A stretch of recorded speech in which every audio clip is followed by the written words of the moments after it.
What's up, YouTube, race fans? Thanks for watching. Hope you like tuning in. Slingin Dirt Media, I'm DJ Smallwood in the shop with Kody Evans. Kody, what's going on, man? Not much, just trying to get ready to go here. Right. I mean, if we get some weather to cooperate, maybe we can be rolling here soon. Yeah, was hoping to be rolling today, but... Yeah, well, yes, that would have been nice, but that opened up some opportunities for me to get some footage, so here we are. Yeah, I feel like I've been avoiding you for 8 months now. I know, what? I mean, you not like me or what, man? Nothing personal. Camera shy? Yeah, I guess. Yeah, I get that a lot. No, I just starting a new job and everything, it made it hard. How's that going? It's good. I actually have 1 week left, put my 2 weeks in so I can put the 2 weeks in. Come back to Dad. Yeah. Come back home. So where was this at? Where were we working at? Or do you want to say? At the airport, at DHL, CVG Airport. Yeah. You like it? Yeah, it's good job just driving and that's a long drive from Camden, Ohio. Yeah, yes it is. Okay, all right. So tell me, Kate, where did you get started at, man? So I started racing go-karts when I was probably 5 years old. Okay. 5?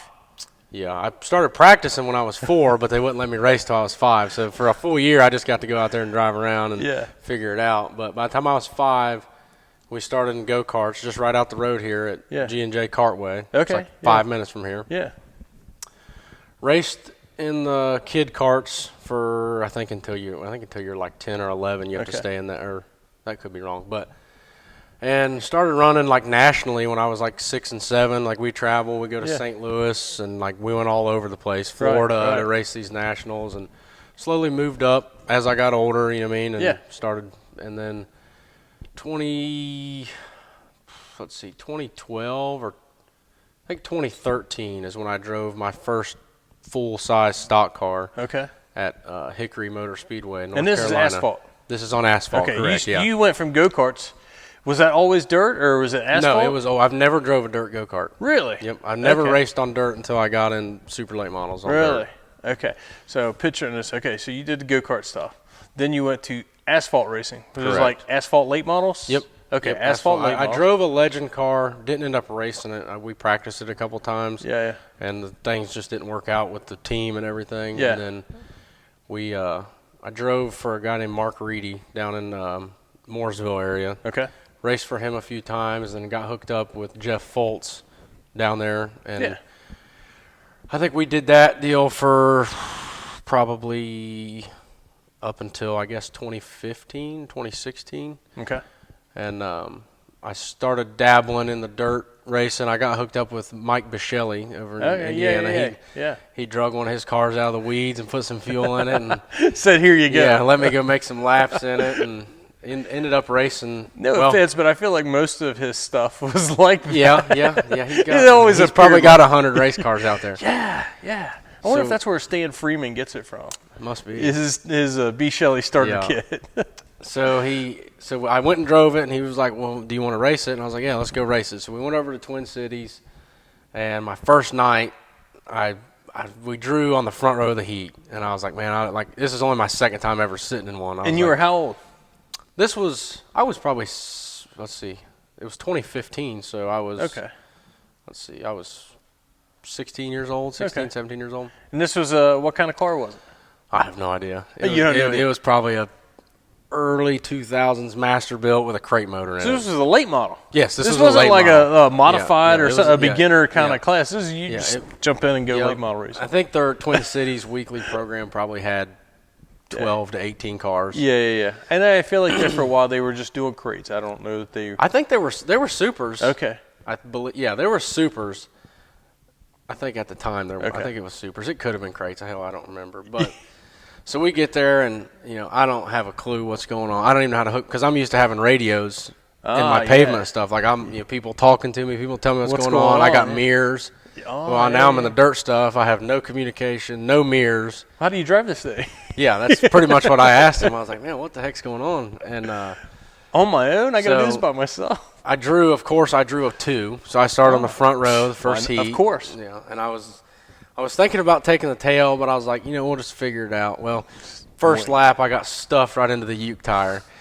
So I go back to the trailer, and I get it on jack stands, and I went up to Michelle. I was like, hey, man, where's the spare parts? I want to get this thing fixed. Like, I want to try this.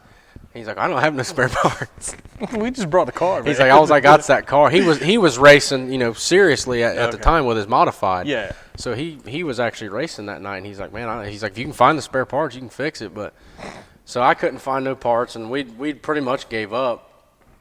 And I can't remember the guy's last name. A guy named Anthony, I think it was his name. He had a pretty good late model at the time. He's friends with Michelle's, and he was like, I'm not no good. He's like, you want to drive my car for the feature? And I was like, yeah, that's fine. He's a good bit bigger than me, so we stuffed some cushions down in there. And mud plugs. Yeah, the foam mud yeah, we got plug? the plugs in there and trying to get it all ready. And he's like, I was like, well, me and my dad are like, what happens like we tear this thing up? Like, we're going to have to buy this car? What? And he's like, no, just don't worry. Just go race it and see what happens. So we started, 15th or 18th, however many cars there was. And track was pretty heavy that night. So probably like 10 laps in, once I figured out what the hell was going on, I just started passing. I think we ended up running second my very first race. And I got out and I told my dad, I was like, I want to do this. This is us. This is us. Like, we got to get our own cars, and we got to do this. So, you were hooked right then. Yeah, right then. It's a good feeling, though.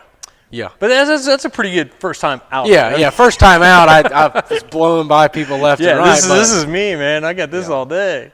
Yeah, when you hadn't wrecked one yet, there really was no fear. Or I had a hard wreck, so I was like high, run top, bottom, middle. Wherever. Track was heavy, so it had grip everywhere. I was having a blast. So, speaking of hard wrecks, have you had one of those yet? Yeah. Had a bad one? Not as many in the dirt cars as I had the pavement. Oh, okay. Stuff. Pavement stuff hits a lot harder. Tell me about one of those.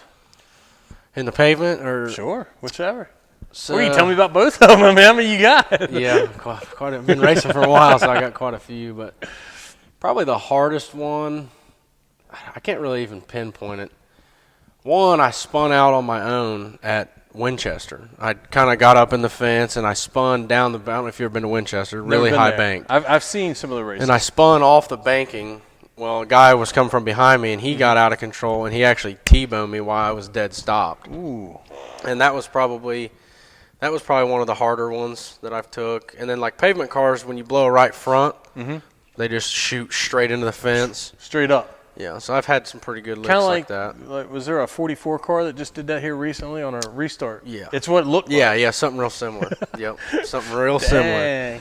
But yeah, the pavement cars, they definitely hit a lot harder. Because, you're going, most of the time you're going faster. Yeah. The hardest wreck in a dirt car is I flipped at Atomic in 2017, I believe. I would say that's going to be pretty violent. Anything getting flipped at Atomic is probably going to be pretty violent. Yeah, I left the park in turn one. Oh, okay. Landed on my lid. And nice. I've actually flipped there twice. Both flips I have in a dirt car is at Atomic. So how did that feel the next day? It wasn't great. My neck but was you're sore. still young enough to be like, I shake it My off. neck was sore. My head was hurting pretty good. But yeah, it wasn't too bad. Wouldn't want to do it again. But I won't do it again. I'm sure I will do it again. But you stay in it long enough, I'm sure. Yeah. I guess I was fortunate or not fast enough, either however you want to say it. One of the two. One of the two. I never got fully upside down. On my side once, but never all the way over. So I guess that's a good thing. Yeah. Knock on wood. I don't race anymore, so hopefully I don't have to. Right. I may not need to worry about that anymore. Mine was probably my fault. There was like 8 or 9 laps to go, and Jackie Boggs and I think Case Bolt. It was Jackie Boggs and somebody else.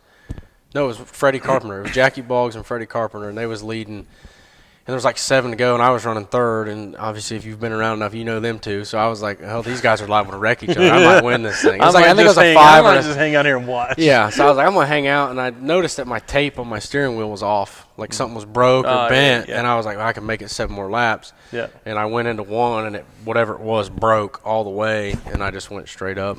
So the rest is history. Before we go any farther with that, I know we probably have some people, there may be some fans that watch it and don't know about the tape. Tell us about the tape on the steering wheel. I just use it. It was big in pavement. Like my pavement steering wheels actually were made. It was made into it, and I use it just as a gauge, really. Like if in pavement you have a lot more time to watch your wheel and like know what you're doing. But I use it.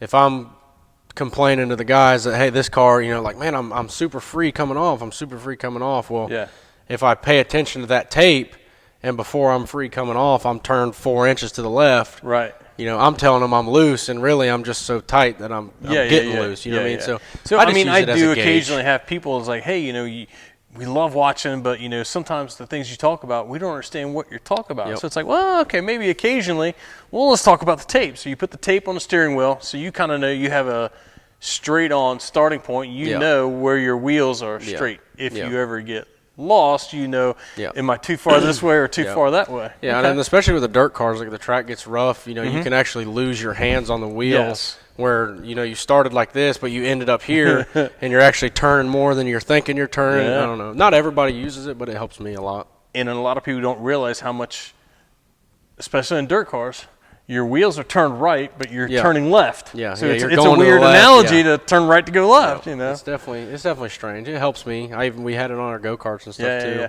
I sounds funny. I don't know if it's just a racing thing. What I have tape on my steering wheel on my van. Really? It was already on there. I'm like, hey, it's cool. It's a it. racing thing. I'm gonna roll with it. Yep. So you were talking about a minute ago, talking about tape, putting the mud plugs, stuff in the seat.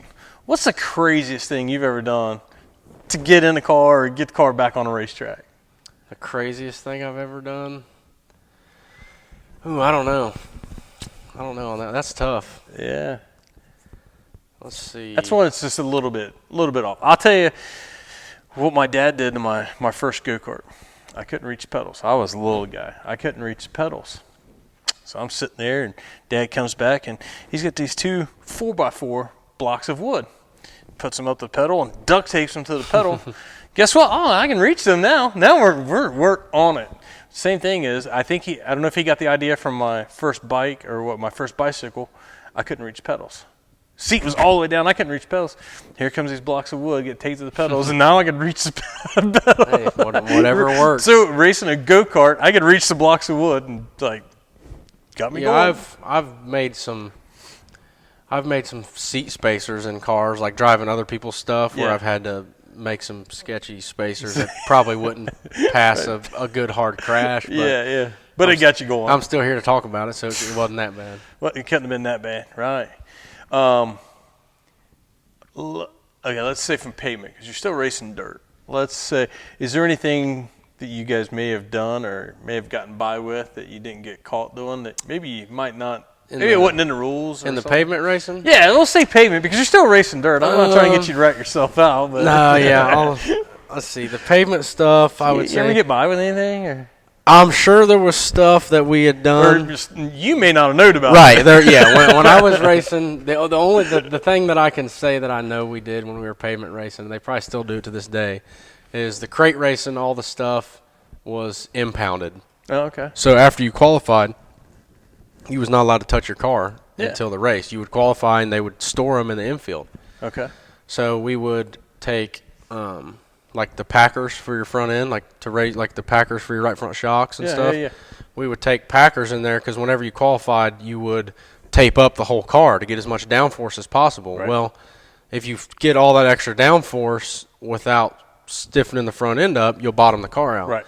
So we would put packers in there. Well, when you take the tape off, you lose that downforce, so then your front end's too high, and you couldn't steer. Yeah. So we would take like a stack of packers, and we tie fishing line to them, to where whenever we was like setting the pressure before you would go out to run your feature, whoever was setting the pressure could reach in through the wheel and pull the fishing line. And you weren't supposed to do that. That's pretty minor. It's pretty minor. It's pretty minor, but hey, if you weren't supposed to do it and you got by with it, it was frowned upon. But I'm sure racing. If anybody knows Jeff Foltz who watches this, I'm sure they will. There was probably more going on than that when I was. So we racing. Gotta get Jeff. Make sure he watches this episode. Yep. See, yep. Well, maybe get a comment. I ratted him out from when I was 14 years old. That's awesome. So tell me a little bit. Let's shift gears. Let's talk a little bit about Kody outside the race car.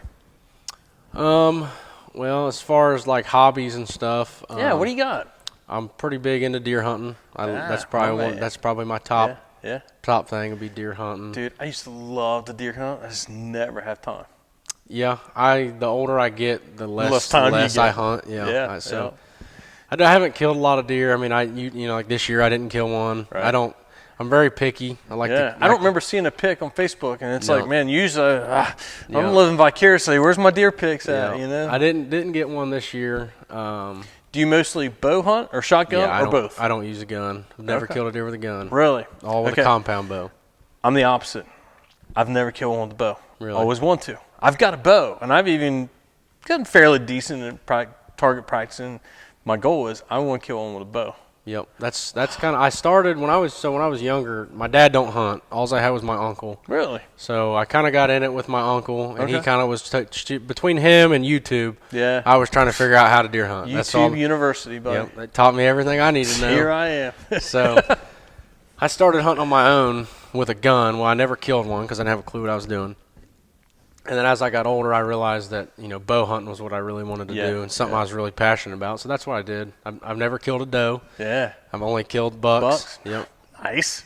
So that's why I don't kill that many deer because I'm very picky. So I'll try to make this short. I've got a good deer hunting story.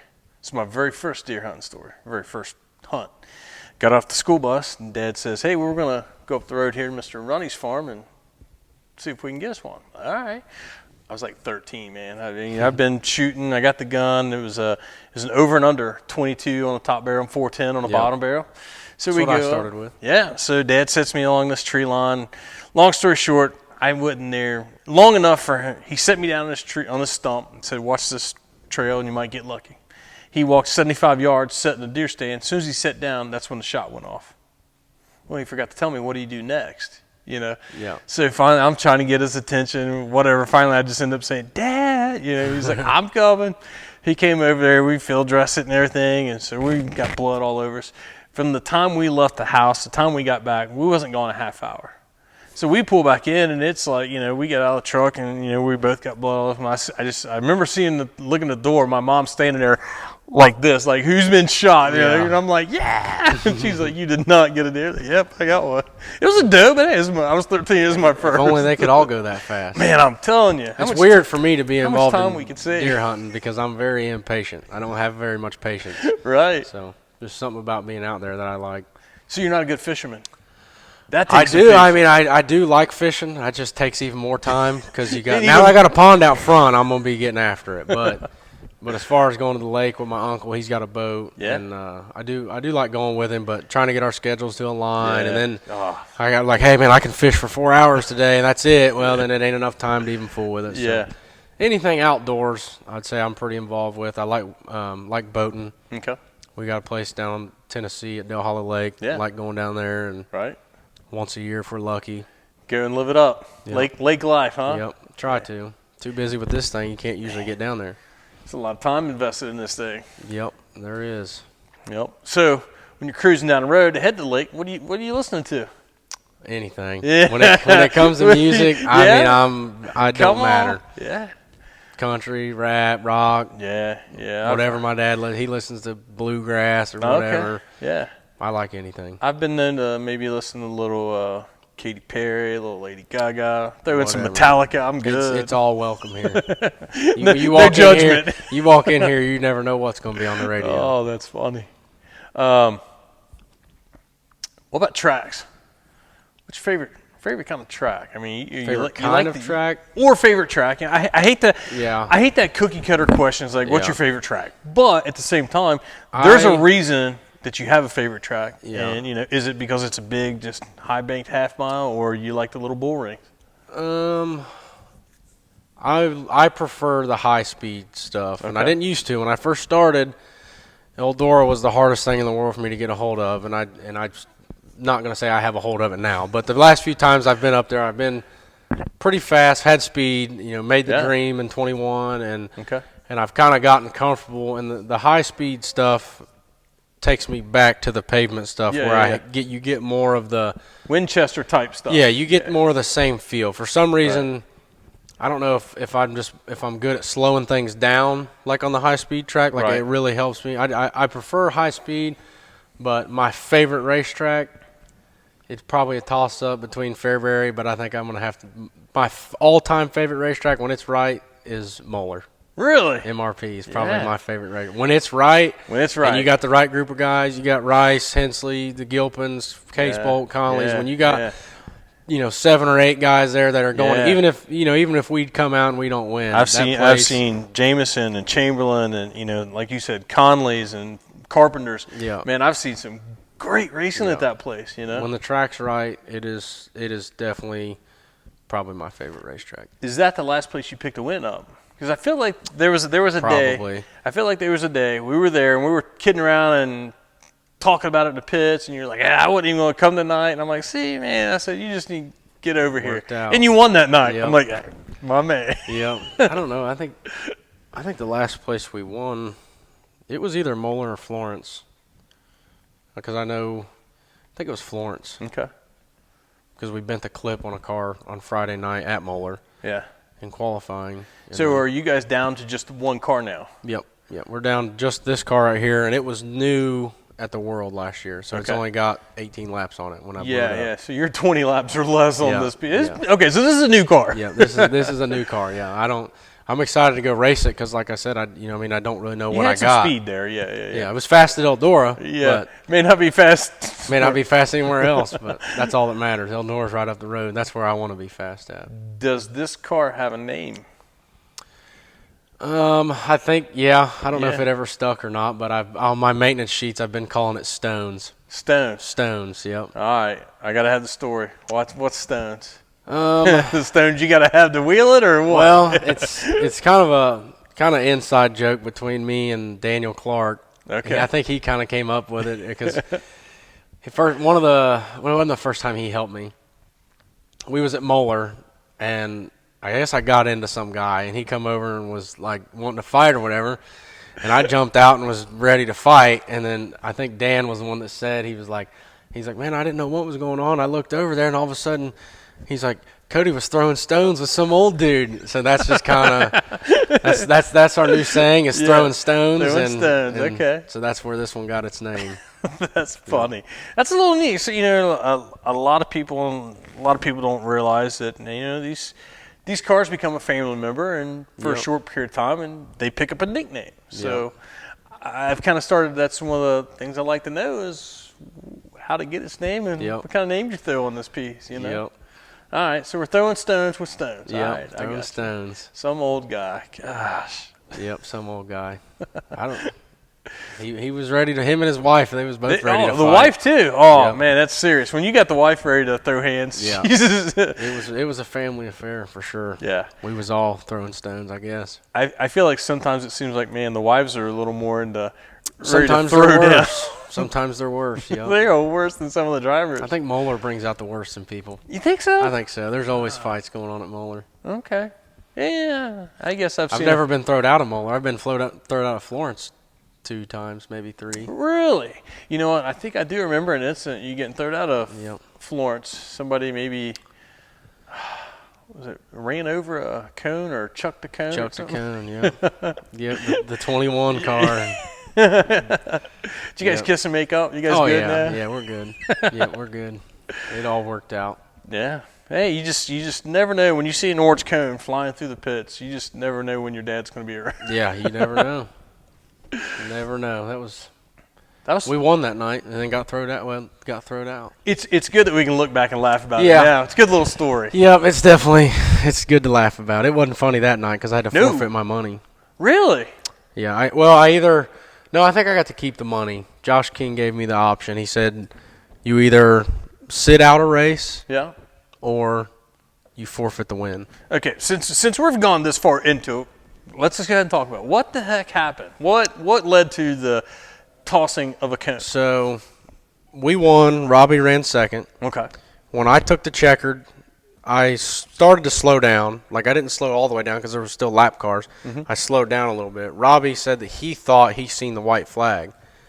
I didn't know. I didn't look because I know I was counting laps on the board, so I knew, I wouldn't even worry about the flag. I knew I seen checkered and I was good. Thought I seen checkered. Could have been the white. I don't know. So, and as soon as we crossed the checkered, Josh was on the radio, so, calling out the lineup and everything. Yeah. So then as I slowed down and started to come down, Robbie ran into my left side and just absolutely destroyed it. So I pulled in and was like, man, what the heck? We never even raced. I led every lap of the race. Like, we never even passed each other, nothing. Yeah. So there was nothing he could have been mad at. Yeah. And one of their crew guys threw a cone. So, somebody on their crew. He wasn't actually with them, I don't believe. Okay. I think he just had a Robbie Hensley shirt on. Some random. Threw a cone, hit one of my crew guys in the head, knocked his glasses off and everything. Seriously? So my dad picked the cone up, or no, I got my stories mixed up. My dad picked up the cone, threw it at Robbie's air cleaner. Well, whoever on their crew seen that picked it up and threw it at my crew guy. So it hit my crew guy, knocked his glasses off. Well, he picked it up and threw it over his shoulder. He didn't even look. He just picked it up because it was in the aisleway. He threw it like this, so I guess it hit somebody that was affiliated with them. Yeah. So I got the boot. You got the boot. I got the boot. But you got to keep the money. Yeah. Well, Yeah. apples, oranges, you got to keep the boot. Yep. You got to keep the loot. Got to keep the money and the trophy. Sometimes that's the important part, right? Yep. Okay. Well, that's a funny little story. Since we're all good now. Yeah, we're all good now.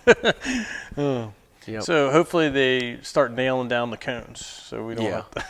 Yeah, well, unfortunately now every time I go to Florence, Yeah. I can't leave the racetrack without a cone ending up in my hauler or in the bed of my truck. Oh, this is good. Yeah, so I think I've got probably 2 of Josh King's cones up in my garage. Oh, okay. Yeah. Not by my doing. No, so you didn't take them. No. They've been planted. Yeah, I woke up. We stayed the night one day after, might have been the Ralph Latham or one of the nights, and I drove all the way home and I looked in the bed of my truck and I was like, Where the hell is cones? cone at? There's a freaking cone in here. And then somebody stuck one in the upstairs of my hauler. So the cone joke is still ongoing. It's funny. It's Yep, funny. it's It's a funny. good entertainment. Good Yep. stuff. It could be worse. Yeah, definitely could It's be not worse. dead fish or anything like Right, that. yeah. So if Josh King is missing any cones or needs any, Yep. he can just call you. Yep. Send you an email. That's right. Or a receipt. I'll bring them back. Bring 'em Send me a Bring 'em bill. back eventually. Yeah, $50 a cone. Right. There you go. It's a good thing you don't have to pay for them. That's right. That's right. What kind of plans we looking at this year? I actually meant to do it today, but I've run out of time because I've been busy. But I'm going to make the schedule today. I'm hoping we need some sponsors, but I'm hoping that we can, pedal enough between me and my dad buying and Yep. selling and stuff and get Yep. more trucks on the road. I'm hoping probably a 35 to 40 race schedule. Okay. I'd like to get back to that. I don't want to Yeah. race no less than 35 times a year. Yeah. That's a pretty decent, Anything pretty less than serious that, schedule. Yeah. anything less than that, you start getting out of it. Like last year, I ran 7 times in Florida and 7 times here, and I'm looking at these things and I feel like a lost puppy. Yeah. So you gotta just gotta stay go on it. race. Stay You gotta with go it. race. You know what I mean? Like Yep. Rice is one that I look at, and he's been consistent, but man, he's racing all the time, All the time. and that's what you have to do. Yeah. And Yeah. that's what all the big guys are doing. They're running. I don't want to do 120 races a year like the Might be a top bit much. guys. Yeah, I think that's a little much. I do still like to have a life and go deer hunt and go to the Sure. lake and stuff like that. But 35 to 40, I would like to be my minimum. And I consider you're probably a good regional guy. Yeah. A regional guy, that's probably where he should be. Yeah. Now, if you're a touring guy, you might need to bump that up a little bit. But I think the most I've ever done in a year was 55 or 57 races. in the late model. Yes, 5 of which were in a pavement car. Oh, okay. But Yeah, that was still, it was 2017. I ran a mixed schedule. Okay. So- And that's a lot of work. That's Yeah. a lot of work in well, one year. I was dirt racing Thursday, Friday, Saturday night, and then I'd wake up and drive to Killcare on Sunday over in Dayton and run a pavement car, and they start at freaking 10 a.m. Really? So That early? Okay, yeah, I guess they're. it's always during the day. Yeah. And then on Sunday, they had to start early. So, Interesting. Yep. Very good. Well, anything else we need to cover? Sponsors? Anybody you need to thank, or any of that kind of stuff before we wrap up? Or any more stories? Anything that we I'm didn't- sure we could sit here all day. Yeah, and I talk know, about right? stories, That's it's hard to cram it all in a short amount of time. Yep. I mean, really, my main sponsor that I got is just my dad with Performance Transport. We got good product sponsors. We got Winners, and Simpson's always helped me out. Slicker treats me right. Vic Hill, all the guys at Rocket and stuff. Yeah, They've all yeah. I got a lot of good partners. Looking to hopefully acquire some more this year. Sure. Me and your dad was talking before we got started and everything, and I told him, I said, man, I've always thought you guys have a good, clean-looking car. It's not overdone. It just looks good, looks fast, and it's always a good-looking car. Yeah, I try to keep it that way. I don't like like a lot on them. I don't. You know, sometimes it might look a little plain. Like right now, I don't. You know, like even on the quarter panel, when I take that off of there, when I take We the People off, it's going to be pretty plain. Yeah. But I'm trying to make it. Like I told my dad, I feel like some of our problem getting sponsors is, you know, I show up to the racetrack and I'm out there racing. So you know, okay, well he's got the money to do it. Well, then when we got all of our companies all over the car, it looks like there's no room for anybody else to attract. Right, so that's why I'm trying to leave this open. I'm going to get that off there and leave that open to where when, you know, if I'm asking for a marketing partner, I want them to see, like, what spots I have available. Yeah. It makes sense. Perfect. So I think maybe we'll find room for a little Slingin Dirt sticker. Yeah, we'll get you on there. I got a couple of the small ones I need to get off there anyway. It's all so good. We'll get you on there. I'm going to change it on the next car, I think. I ordered a frame last week. I got another car coming, so I'm going to I think I'm going to keep it real similar, just maybe with some different colors. Same chassis? Yep. Okay. Yep, another Rocket. Good. All right. Well, Kody, good luck this year. I know you guys got a lot going on and trying to pick things up and get that schedule out and all that stuff. So good luck with that. Wish you the best and all that, man. Absolutely. Appreciate it. Yep. So we're going to wrap things up. I'm throwing checkered flag on this section. Slingin Dirt Media, DJ Smallwood with Kody Evans, Camden, Ohio here, and say thank you guys. Appreciate you watching. Hope you guys like it. Don't forget to like, share, subscribe, all that good stuff, and we'll see you at the track next week. Thanks.